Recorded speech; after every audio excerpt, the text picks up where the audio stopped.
How do you rate our chances of survival? I'm trying not to think about it. Oh! Go! Oh my God! Run!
structure is completely destroyed. Over. Hold on. I'm seeing something. It looks like there are survivors.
Fuck!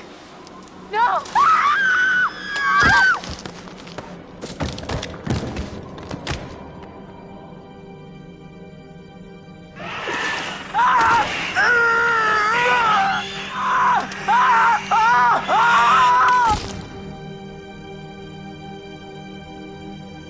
The old man, I don't know how to describe him. I mean, You said you thought he was stalking you at first. Did anyone else in your group think that? well, yeah. Is it possible they could have killed him? What? No. No, you don't understand. Don't you And understand? if he attacked you, He saved my life. And I watched him die. I heard Jessica. I don't know how or why she was down there, but I know I heard her. Where's Matt? Is he okay? Are they done looking at him? I'm just a little worried because, I'm his girlfriend. Did he tell you that? I mean, I probably wasn't his favorite person there for a couple minutes, but he knows how devoted I am to him. He knows. He said he knows, right? I was right there, and I could have done something. I tried to do something. It wasn't good enough. How did you end up in the mines? I was carried and taken, and What did you see? I don't know. I don't know. He was out of his fucking mind. He wanted to hurt us. Okay? And I thought he was the one who attacked Jess. I thought we were close. After his sisters disappeared, he'd come and talk to me. He said I was the only one who understood him. I thought we had a connection. If you need someone to talk to, I'm fine. sometimes, after a traumatic experience, I said I'm fine. I stabbed him and I tried to get away, but I didn't know. I swear I didn't know. didn't know? Who did you stab? Oh, I stabbed the maniac. I didn't know it was Josh, but then he was the psycho, and how was I supposed to know Josh had all the saws and the gun and oh my god. your friend Ashley, she told us she tried to help you. She said she heard you calling out. Not me. Mike. What do you remember? He came for me. He did. Came for you? Where is he? Did he make it? You need to listen to me. I don't care if you believe me or not. Doesn't matter because you will. You need to go down to the mines. What's in the mines, Sam? I've seen what's down there, and I'd give anything to unsee it.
Hi, this is Lee Robinson, production designer on Until Dawn.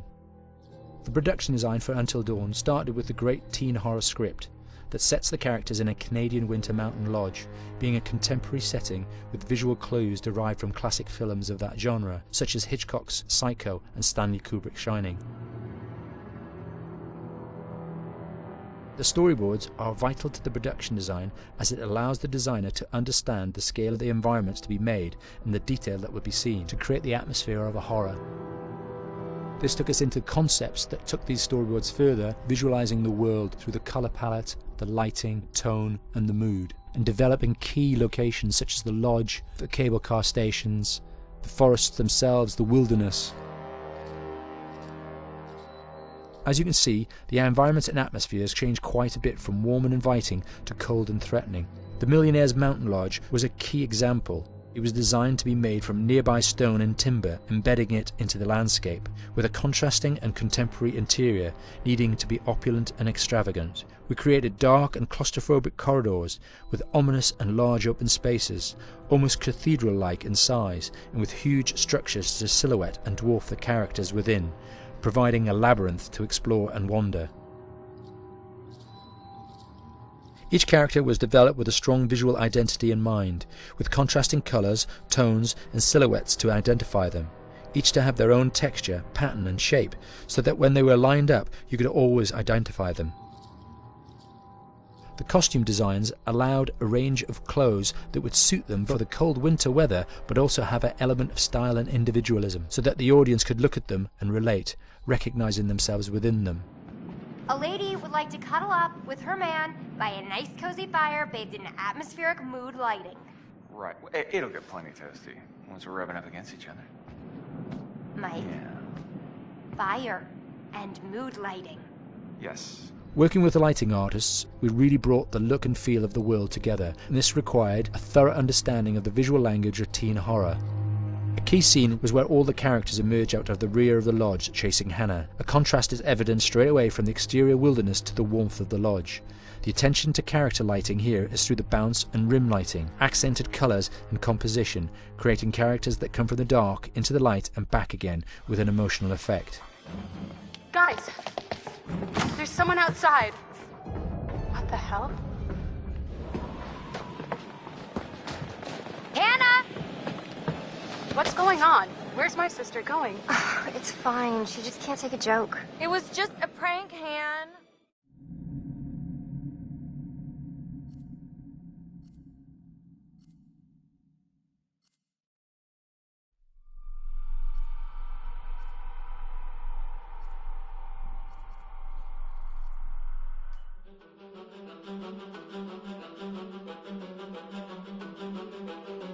My name is Will Biles, Executive Creative Director of Until Dawn.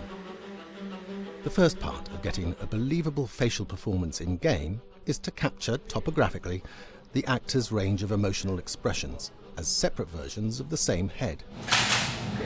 Every tiny nuance gets digitized and merged, effectively creating a model that can recreate every facial movement that the actor makes. Once the topography has been recorded, the actor's performance itself can be captured by using a predetermined set of marker points drawn precisely on the face and a high-def helmet cam, wirelessly linked to capture devices. The camera is the small box where it looks like the microphone should be. Outro Sam. Mark. It records in high def the movement of the dots throughout the performance that will drive the expressions captured earlier. Unlike other systems, this form of capture is far less lossy because there are fewer interpretations between performance captured and performance rendered finally in-game. The audio is also recorded via two separate lavalier mics attached to the helmet. It takes a while for the actors to acclimatise to carrying around the recording devices and the helmet cams, but very soon the shoot becomes similar to any other effects shoot or a green screen shoot. The actors in these scenes are only recording facial animation, but use cursory body movements for pacing. Wait, and maybe we should all stick together and find everybody and make sure they're all okay, so... 1-1, the year before the party. Other than the other actors, they have to use their imagination for everything and everywhere that they are supposed to be seeing and feeling. Idiot! from a hot midday studio in Los Angeles to a freezing midnight mountain in British Columbia.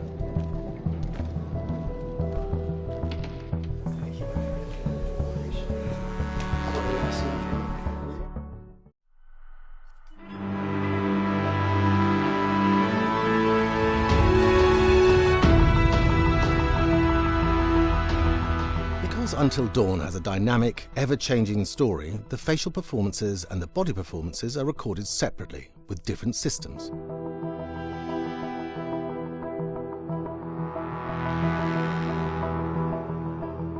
With the body capture, we use reflective bead suits and an infrared camera matrix system that drives the CG bone hierarchies in our character models.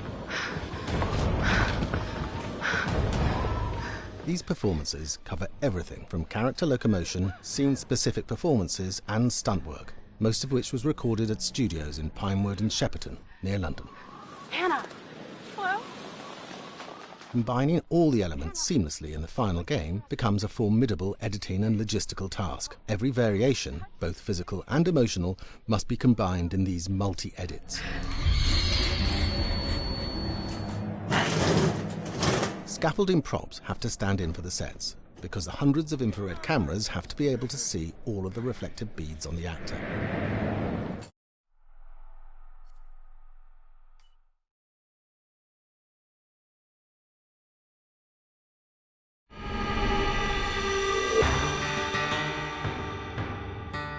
America's Northwoods border region.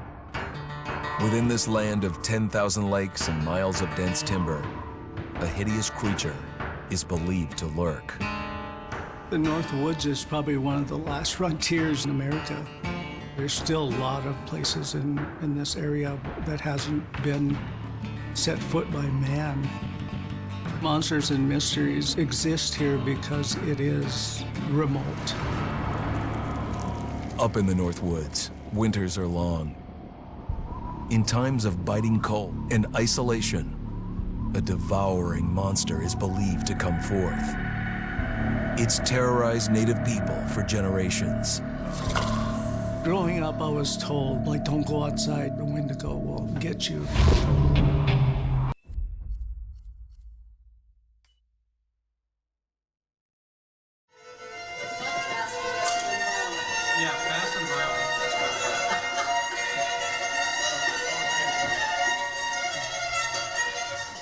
All right, from the top.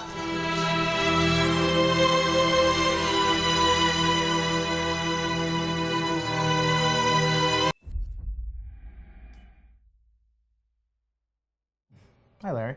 Hey, Graham. Hi, my name is Graham Resnick. I'm a filmmaker, writer, director, sound designer, and I started working with Larry Fessenden about 10, 15 years ago through my friend Ty West, who I grew up with, and have done a lot of sound design with on his films.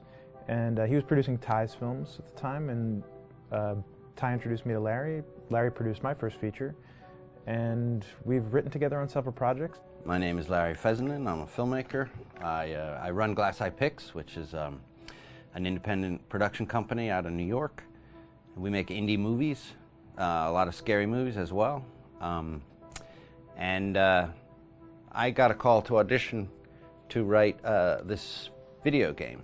And I called my pal Graham Resnick because Graham is a gamer. And while I thought I could offer something to the idea of writing this multi-branching story, I knew that I would want Graham's expertise as a lover of gameplay, since I guess games were started. So and just as a lover.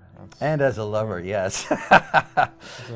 Which is why there's so many sex jokes in the game. There was one Italian website that did say the Larry Fessenden right. and Graham Resnick, the two lovers behind Until Dawn. Come here. Maybe I know how to handle you too. I am definitely ready to be handled. So I wanted Graham by my side. Yeah, and we got the...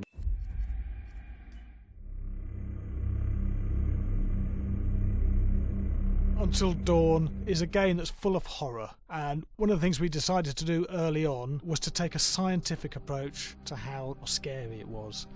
So we did experiments on people and we measured their responses to the game. We've created a test area. It's as close to a home setup as we can get it. We've recruited ordinary people to play the game and we've left them to play it on their own. You're turning the light off.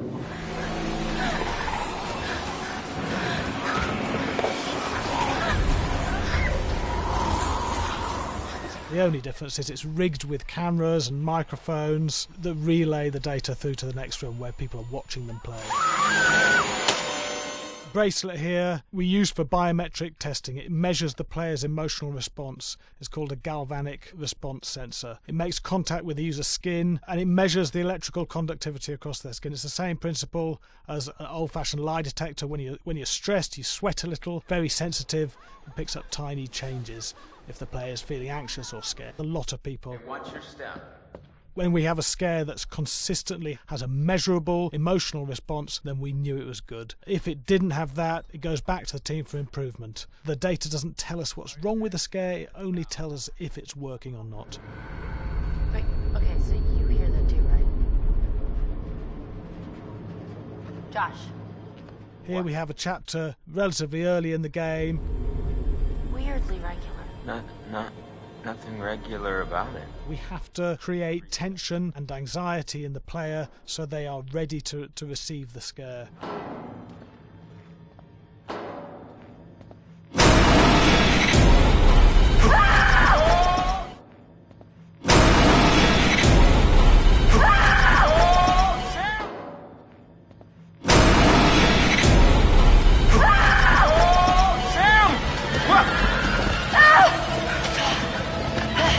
Give the player time to recover, to cool down, to calm down, and then start building the tension again before we do the next scare. Hey. What? Hey. What the hell? Ooh, you just got mugged.